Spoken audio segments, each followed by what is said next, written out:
All right, we have Roy Strom here from The American Lawyer, an ALM publication. Thrilled that my company Reply All is now partnered with ALM, which is really exciting. I expect Roy to pop his Reply All cherry any day now.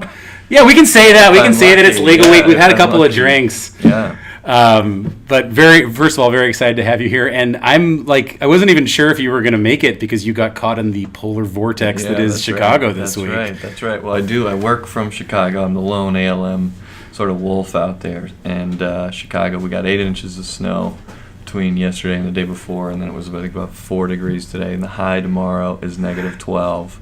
So somehow I snuck out in between there. But this proves that legal week is not the coldest place in the world during February. No, definitely not. Chicago's usually always colder, so I'll take that. I'll take that trophy. Yeah. So do you make it out to New York a bunch because of how big the legal market is here, or is Chicago enough of a Chicago's hub? Enough of a hub, and the technology is working well enough these days. I think that phone calls and I do most of my work on the phone. Yeah. So that works, but I come to New York probably 2-3 times a year, and then I'll make trips elsewhere, sort of as need be. I'm hoping to get to San Francisco at the end of February. Cheers. Cheers. So, talk to me about your background. I assume that from a very early age you wanted to be a legal reporter. No. I never knew anything. I don't have any lawyers in my family. I talked to all these lawyers, and most of them are my great-grandfather was a lawyer, my great-grandpa my dad's a lawyer. For me, my great-grandpa was a garbage man, my grandpa was a garbage man, and my dad is a garbage man. And by that I mean we own a company in Chicago that hauls trash. Oh, okay. And so I always figured that was what I would do, and then... Waste management consulting. Exactly. Exactly. That means something different in the New York, New Jersey area. For sure. People assume it does in Chicago too. But so anyway, I figured I'd do that forever. But then in high school, I got interested in writing. I wanted to be a beat writer for the Chicago Cubs, so that's what I went to Mizzou's journalism school thinking I'd do.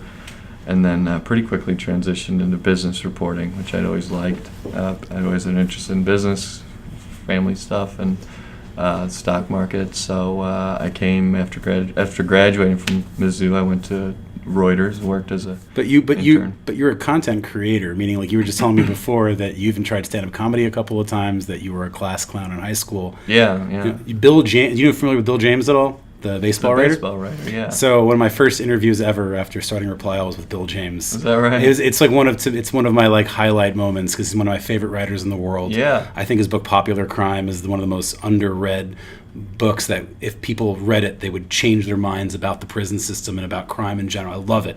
But he talks about in the book about the fact that when he was in school, his teachers all wanted him to write these boring essays. Mm-hmm. And he said that they got very frustrated with him because he was spending all of his time looking at box scores and writing notes to his friends in class. Yeah. And he said, the joke's on them because all that time I spent looking at box scores obviously paid off because I'm Mr. Sabermetrics. Yeah, for sure. And he said that learning how to craft notes that would make his classmates laugh during class was the best writing skills he could have ever got. He's writing essays for a bored teacher who just wants to get rid of the work and be done with it doesn't actually teach you how to write. Yeah. So the fact that you mentioned that you were a class clown, I think that's content creator, just you didn't realize it at the time. Yeah, well, I suppose. I guess. I just liked to make people laugh in high school for the most part, and that's what my sort of family sort of dynamic was, always just who could make anyone laugh harder. So that's what I did. But at Mizzou, I got interested. I didn't like writing about sports. I wanted to write about sports, and I didn't like writing about sports because everybody was at the sports events having fun, and I was working. So I couldn't do that for the long term. And then, bizarrely enough, I had always been interested in the stock market, fake trading. So I wrote a blog at Mizzou. It was called My Random Walk Down Wall Street, which is a financial sort of theory about stock markets. But it was just me. Did you ever cross-blog that on Seeking Alpha or one of the platforms? No. I think maybe 15 people ever read it. It was just you had to write a blog at school, but people are writing about their daily lives, and I didn't want that out there. So Anyway, that's how I got into financial writing, news writing. So I went to Reuters 2011, and then after that, after being an intern there, moved back to Chicago, did some freelance for them briefly, and then started writing about lawyers in November of 2011 for the Chicago Law Bulletin and Chicago Lawyer Magazine. Did that for 5 some odd years, and then joined ALM in March of 2016. And the rest is history. Yeah, yes. Now I'm here with you, Zach. So it's all been leading up to this point. Yeah. So I want to, before I ask you more about lawyers and more about Chicago lawyers, because I think Chicago has become a very interesting market for law, not just on the law firm side, which there are some really interesting firms that are based out in Chicago, but also on the technology side. Relativity has its headquarters in Chicago. Yeah. But I actually want to start with something that's not about lawyers today. Your article this morning that came out about Thomson Reuters' report on the growth in ALSP. Yeah. Now, ALSP, just for those who don't know, alternative legal service providers. I refuse to call them law companies as much as Elevate would like me to. Right. I reject that term. I don't even love the term Enterprise Legal Services. Enterprise Legal Services, e-discovery vendors, LPOs. Like how many names? Yeah, so I have a theory. I actually have a piece that's coming out soon on Legal Technology News, Legal Tech News, on where I call them something different. I call them the NLFs. Not a law firm. Yeah, because that's what that's the only thing they have in common. Yeah. If you take all the one thing they'll always tell you is, no, we're not a law firm. Right. We are something not else. A staffing company either, though. Not a staffing company. Well, that's an interesting question. Like, are some of these companies not a staffing companies? Meaning, like, is Axiom not a staffing company? Is United Lex not a staffing company? Right. Is, to a certain extent, Elevate has done some of these rebadging deals. Right. And that's at least United Lex. They don't want to be called a staffing company. They're always saying they're, an enterprise legal service company. They're doing. But they want to get a ton of press for all the rebadging efforts they're doing. Of course, yeah. They've got some really impressive people. Nancy Chesson at United Lex is one of the more impressive people in the industry, and I wonder if that's a name that other people know. Yeah, it's one they should know. She's about as savvy and sharp as it comes. Yeah. But the growth that you in this article this morning, you talked about that growth.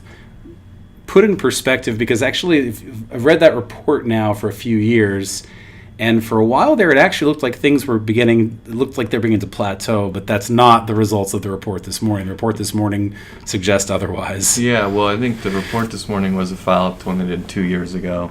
And I think the sort of compound annual growth that they reported in the ALSP market was 13% over those 2 years. So it had grown, I think, to $13 billion as a market, which is interesting. I'm going to get some of these numbers wrong because I didn't, I don't have them all memorized. But I think the $13 billion market. Luckily, we don't have like a peanut gallery here, exactly. Reinforcing the $13 billion number. I think is the equivalent to the top 4 law firms in the AmLaw 100.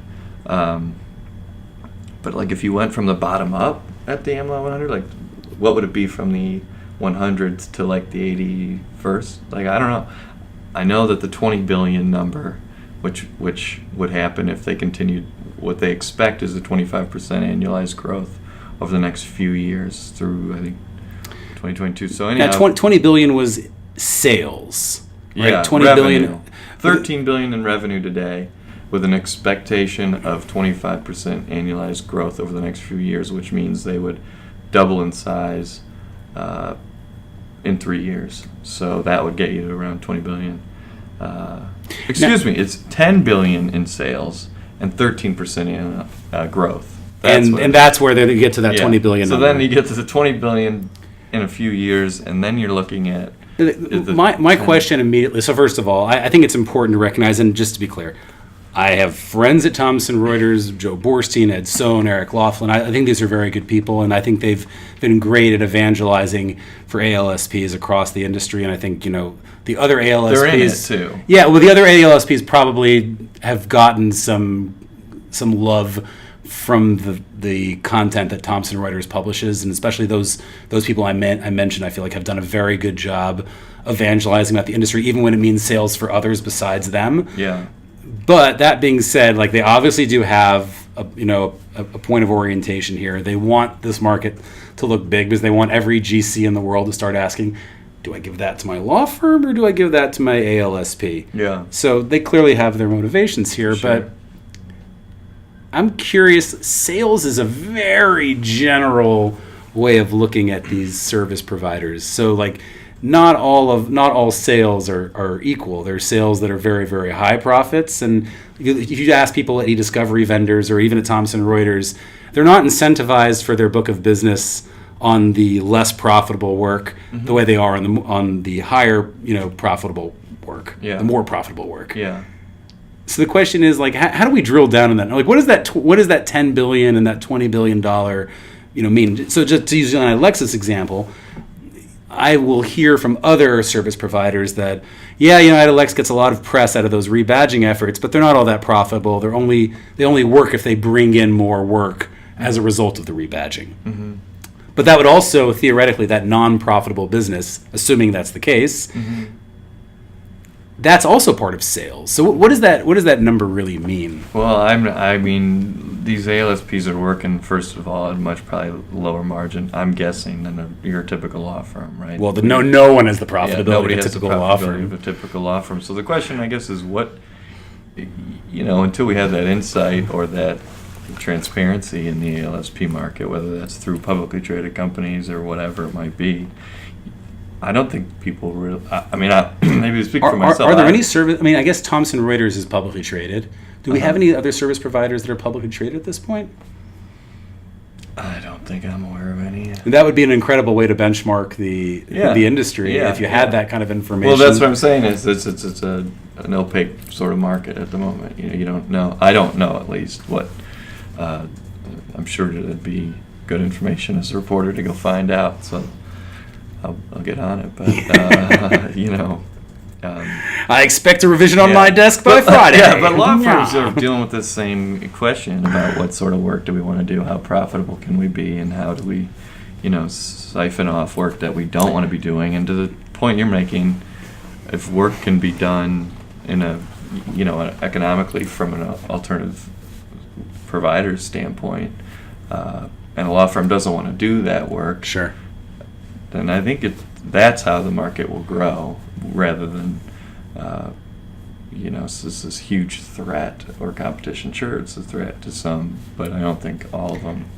How many law firm partners that you talk to are aware of this industry? Because I've had the experience where I will talk to partners at a law firm, and they'll be like, ALS what now? Right, yeah. United who? Yes. And I'm always surprised because I'm at all the legal tech conferences. I'm like, you guys haven't heard of this stuff? There's a huge disconnect. I write about this I've talked about this and probably written about this pretty frequently, is that, people, it's always this question in the legal sort of innovation space about, proliferation through the market, and like, when is this really going to take off? And people want to blame law firms, or people want to blame, corporations, or people want to blame individual partners who don't get on board. But it's like, if I was a partner at a big law firm and my client had never come to me and said, what's an ALSP? What's really my motivation to go out and figure that out on my own? Because I've been working this business for decades, and it's working really well for me. Yeah. So I don't think subscribe to the view that everybody needs to be. I don't think everybody needs to be either, and I couldn't agree with you more that there is a massive disconnect with the rhetoric that you'll hear at a conference and back at the office. And that's not just from the law firm. It's also from the law departments. I mean, the law department will, we want to move away from the billable hour, and then they don't. Right. They could demand it. They could put up a fight about it. But I think there is. So I'm a little bit of a billable hour truther. In what sense? In the sense that I think if you really... It's the most bogus thing ever, or it's actually legit? No, I think it's 100% legit. Oh. So I go in the opposite direction on this. And it's funny because as an associate at a major New York law firm, I really struggled with it. But that's because I was an associate and I didn't realize how meaningless I was.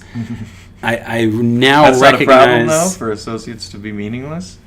It is a problem for associates to be meaningless, but I think we were meaningless because we were caught in a limbo stage. Mm-hmm. We were caught in the stage of all of a sudden, instead of like reviewing, 300 agreements for a big corporate transaction, it's like, no, we're actually going to be reviewing 50,000. Yeah. Right. So we're here in Heretik's room in Gravity Stack, and they're obviously on that problem now, and there are companies that are solving that. But I was in a limbo stage where that didn't exist. Mm-hmm. So I think I don't want to say I suffered. I was getting paid a lot of money. I was not suffering. I would maybe like career unsatisfied, but not suffering. But just to go back to that, like I've spoken with attorneys.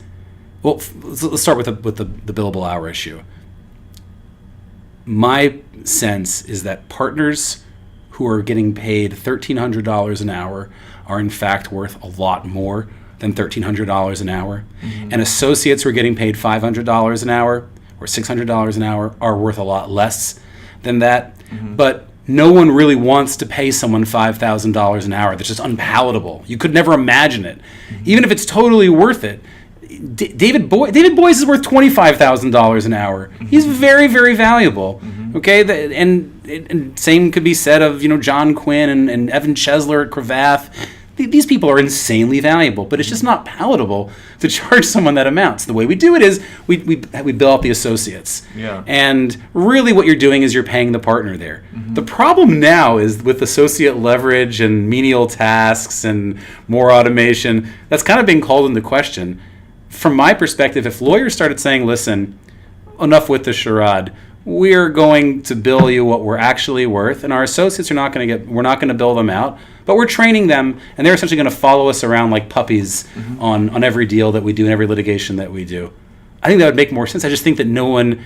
That's like being told how the sausage is made. Yeah. So I'm a big believer in billable hour. There are other ways to do it, though. Like you could, there are firms out there. I just wrote a piece about Bartlett Beck, which is a Chicago litigation firm that has completely never used the billable hour, and they, were spin-off from Kirkland. They might be older than 20. I can't remember the year on the anniversary. Anyway, they've been around quite a while. They've been successful, and they use strictly success-based fees, and they probably get paid as much or more than some of your top-line lawyers. And to your point, that a David Boyce is worth $25,000 an hour. I don't. Maybe that's what I'd say. I just don't know. I'm not going to say yes or no. I don't know. But if he is, then there's probably a way to make that much based off some sort of, agreement, like a success-based fee. Put a little risk in the game as a lawyer. So and if they don't have to, maybe they shouldn't, but they could. Is my point. I'm fine with like the different structures for these things, and I do agree there are different ways. And yes, I think there are in the profile of that kind of firm in particular. Mm-hmm. A lot of times they like that success fee because that's where they can hit it big. Yeah. Right. So for a lot of those firms that works. Mm-hmm. You get into some of the other firms and they don't want to do that. They don't want the risk. Yeah. Yeah. So I think that's pretty interesting. But now, I hear your point about the billable hour. Well, I appreciate hearing a little truther out there. Yeah, I feel like a bad rap. I feel like someone's got to be, and my other second problem with the billable hour is there are a lot of studies around the cost savings or not of AFAs mm-hmm. and shadow billing and all these different practices. Well, in many ways, talk about a charade. I've used your term. Well, exactly. But here's the thing on all of those: the data that doesn't exist, and unless you've seen otherwise, you tell me, mm-hmm. is what does it actually do for the outcomes? Right. Like, in other words, do AFAs lead to more desirable outcomes, mm-hmm. or do they just lead to corner cutting? Mm-hmm. And that's, I guess, the question that I have is like, I know that in every business you want to be efficient, mm-hmm. but legal isn't exactly like every business, and it doesn't function like every business. And I guess where I maybe differ from other people who are passionate about legal tech is. Yeah.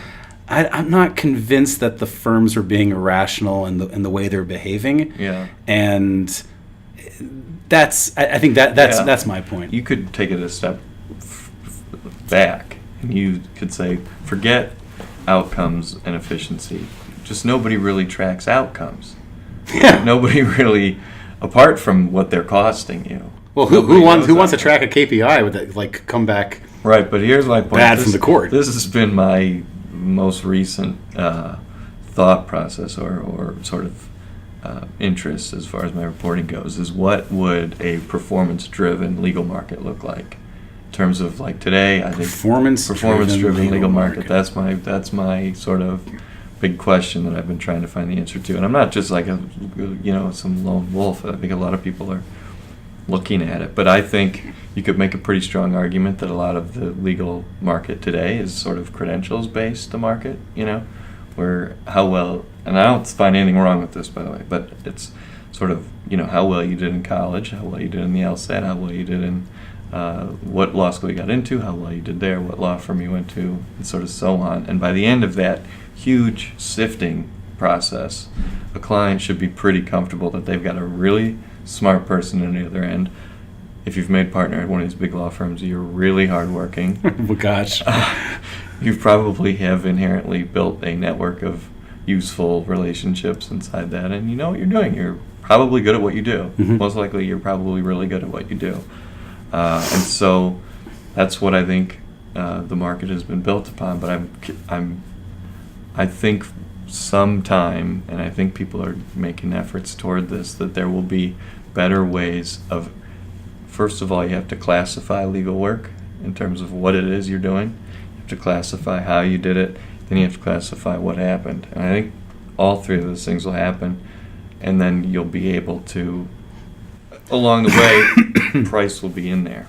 We talked like much earlier this year after, I forget if it was the AmLaw 100 report the y'all had released or the AmLaw 200 report, and I remember asking you and Gene at the time, is any of the quote-unquote innovation, are we seeing any of that in the results yet of the success of AmLaw 100 and 200 firms? And the answer at the time was no. Mm-hmm. Have y'all thought about like how would I was thinking about after I asked you, I was like, how do we even measure that? Like, how would you figure? I mean, like, you could take certain firms who've been on the forefront of being, innovative. Mm-hmm. Last week there was an article in the American Lawyer about Gravity Stack and Reed Smith's, tech group that's done a license deal to another law firm. Okay, you could circle them, and you could circle McCarthy's in Canada as another innovative law firm that's thinking about things differently. Yeah. You could circle Baker McKenzie for hiring Jay and Casey Flaherty and David Cambria. You could highlight Chapman, but like it's totally, you understand what I'm saying? It's like very case by case. There's no like guiding criteria for who's innovative, and plus, like, do we really know who's innovative? A lot of the best firms that are innovative just haven't told you about it and haven't been like eager to report it. Fish and Richardson has been, I think, very quiet, but I think they're really quietly one of the most innovative firms from a technology perspective and the way they've invested and what Bo has done with their team there. Mm-hmm. But how could we even begin to measure something like that? Well, there's a lot of like things that would mess up the data too. Like, why do you decide to be innovative as a firm? Maybe you're facing more cost pressure or challenges. Maybe you're Oric responding to Atrium. Or you could be any number of reasons why you do it. And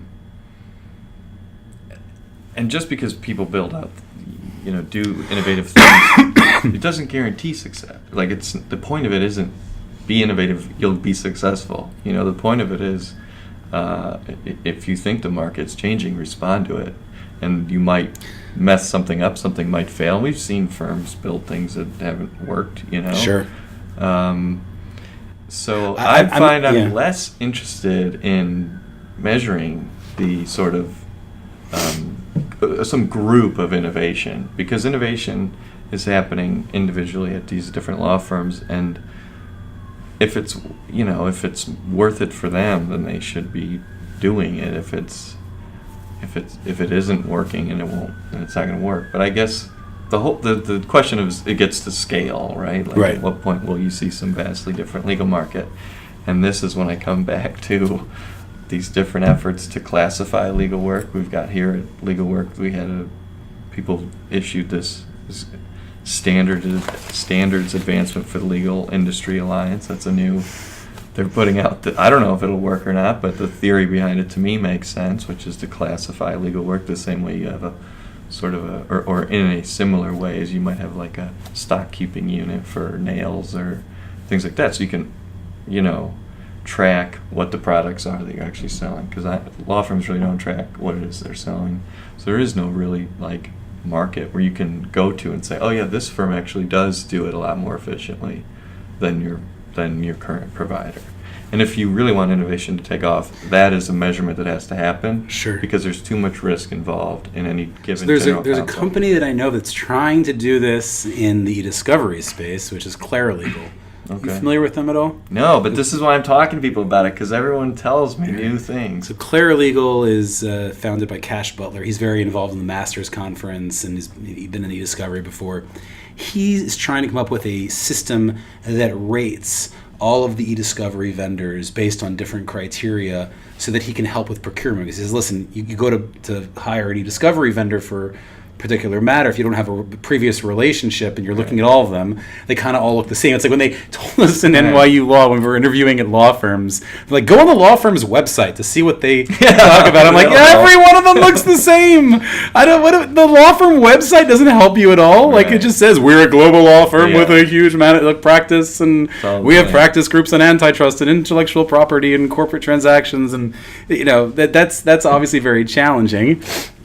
Who do we have coming in? Come on and sit down. Oh, look at that. We're just talking about Baker McKenzie being an innovative law firm, and Miss Innovative but hates the word innovative walks in. You can drop your bags here, Jay. It's okay. Thanks, Zach. So I was just about to ask you, actually, on the topic of Chicago law firms. So Chicago has a couple of law firms that have made incredible strides over the last 5 to 10 years.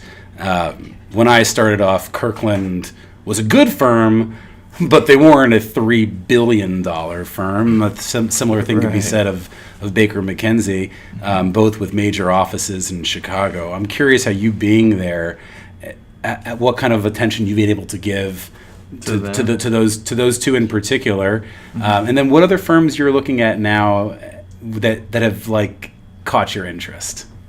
I guess on the Kirkland and Baker McKenzie, they're two like totally different law firms, right? As far as I would say, Kirkland, to their credit, I think realized they had a really good sort of litigation business for quite a long time that made them a good amount of money, and then they also realized that they had this big private equity practice that was churning up work not just for their deal lawyers, but it feeds the whole machine. And then I think they had a management team, a chairman who was aggressive in going out and, bolstering that, building it, and competing for work that was traditionally done here in New York, both private equity-wise and M&A, public. Especially in the Houston market. Yeah, Houston later, yeah. But first New York. New York happened, right? They I had multiple friends. David Fox is a powerhouse. I have multiple friends from either law school or just friends of mine, in the neighborhood who are also lawyers. Because when you live in New York, it feels like everyone's a lawyer. It really like maybe that's because I lived with a bunch of Jews, but like we like it really felt like everyone was a lawyer at a big law firm. Like I would go down to the Metro North each day. Well, I lived in Riverdale at the time, so like it was a very heavy lawyer community. But I had many friends who were getting brought over either from Wachtell or from similar firms to be this sort of non-equity track partner at Kirkland. And when I started off, Kirkland was one of the players in the M&A in the M&A world, but like you wouldn't have put them at like a level of like a Simpson Thatcher or a Wachtell for that matter. But gosh, over the last since it feels like I started my career, they've catapulted into something entirely different, and I'm sure that others are looking around and saying, how can we replicate that model? Yeah, I think others are trying to do it. I think it's like a big time challenge culturally within those firms, because if you're going to do it, you've got to pay people, new people, and that'll have an impact on the people who are there. So I think that can be a challenge. I think Kirkland was able to do it. Just sort of, they had good management, whatever it was that place is, They seem to once they've made a decision, they do it. Yeah. And I think that's a really like important characteristic of any business. And people act like it's crazy, you know, and that's part of the aspect. Like I joke all the time that I've been writing about law firms for 6-7 years now, and I've been confused the whole time. So it's like, there's a lot of things that are just different than most businesses, but it is a very unique type of market competition, and it's fascinating. You've also written about another topic that's near and dear to my heart, which is litigation funding / legal capital. Mm-hmm. Are we going to see Burford Capital invest in a law firm this year? They are teasing. They're talking about it. I've got Greg McPullen coming in here tomorrow. I'm going to put him on the spot. You should. But I have to tell you, like, that's one of the cool things about Burford is that they hired David and they hired Greg McPullen. Those guys are not afraid to say what's on their mind, and especially Dave Perla has been very open about legal capital. Mm-hmm. But have you thought about the implications of a firm getting, let's just if it's credit line, $100 million credit line, to like what that would do? I wrote a series about this. I've been following them closely. It was called "Can Law Firms Think Long Term?" and it was. And there's, academics out there who say no, because it's a cash business, because they pay out all their money to partners at the end of the year. And that probably does hinder innovation, because if you could take money home in your pocket as an owner as opposed to reinvesting it and risking it, you might do that. Especially if you didn't make your big money until your mid-40s. Yeah, exactly. And so, me personally, I think that, a capital, long-term sort of capital tradable in law firms. This room just got very ALM heavy. That's right. No, you can come in. It's fine. I'm happy to have people show up by all means, and it's very such an honored guest. Here. I'm gonna be fired. Oh, don't worry. We're gonna get you in here, Gina. So listen. First of all, I am thrilled that you were able just to make it to Legal Week. Yeah, I imagine that you were kind of on the airplane from the movie Airplane. Yeah, I wish that would have. Kareem Abdul-Jabbar was up front. That would have been great if we could get video recording. So I'm thrilled that you were able to make it out. Mm-hmm. You're covering to me what's one of the most interesting spaces right now, and maybe that's just because I came from law, but I see amazing things happening in the industry, and it's amazing to be able to follow you and as someone who's really in this and completely devoted to it. So well, thank you, man. We'll continue reading everything you've written, but And we look forward to seeing you on Reply all soon. On ALM. There we go. We're all pumped about that. Appreciate it. Awesome, Roy. Thanks for coming and hanging out.